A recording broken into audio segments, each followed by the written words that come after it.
first pro tip I have for you guys is using piping tips or piping nozzles. I have a plain vanilla buttercream layered cake here that has been finished off with some vanilla buttercream frosting, and I'm going to show you all how you can use interesting piping tips / nozzles to create different patterns on your cake.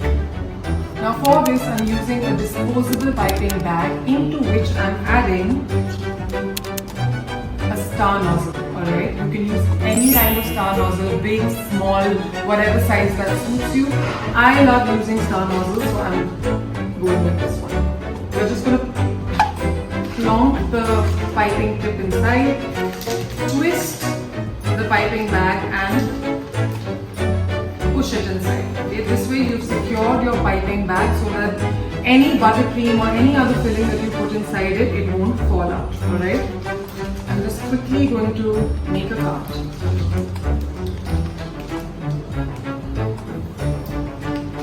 And that's it. Alright.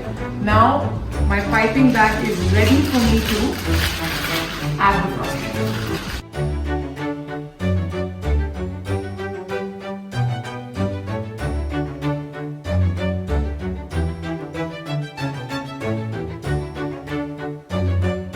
I'm going to show you all 2 ways to pipe with the same piping nozzle.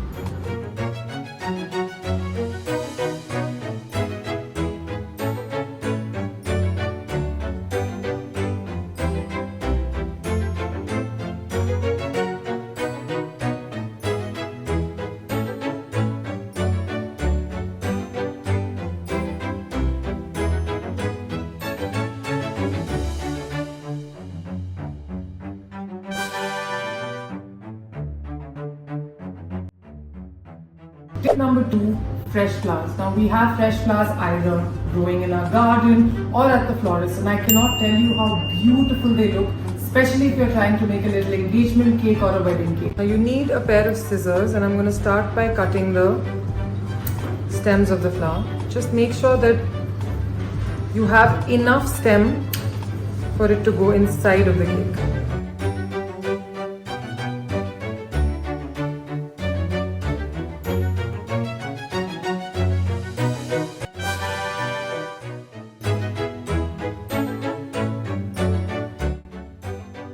Tip 3, chocolate decorations. Now you can use any kind of chocolate decoration that you want, but I absolutely love making chocolate leaves. In fact, it is my signature style, so I'm going to show you all how to make it. All you need is some melted white chocolate, dark chocolate or milk chocolate. I'm using Coverture, so mine is tempered. If you want to use compound, you can. A piece of acetate sheet, a knife and some scotch tape. Place a piece of acetate sheet onto a marble top.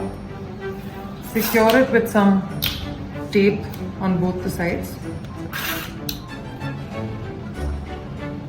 So we're going to dip the knife into the white chocolate, remove off some of the excess, turn it upside down, place it on the acetate sheet, pick it up.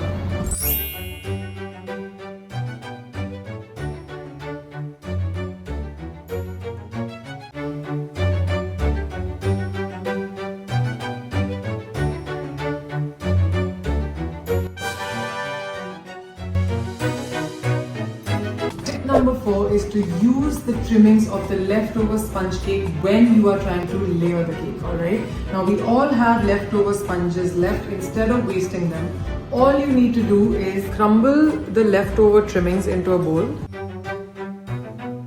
Into this bowl we're going to add some edible gold dust,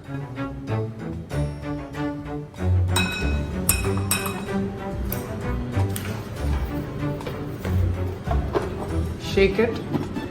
Now you remember tip number 1 when I showed you all how to use a piping tip, and I showed you how to use a star piping tip. Now I'm going to show you all how you can use a round piping tip and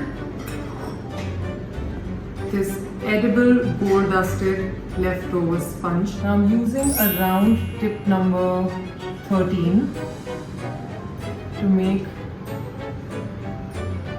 some beautiful dollops.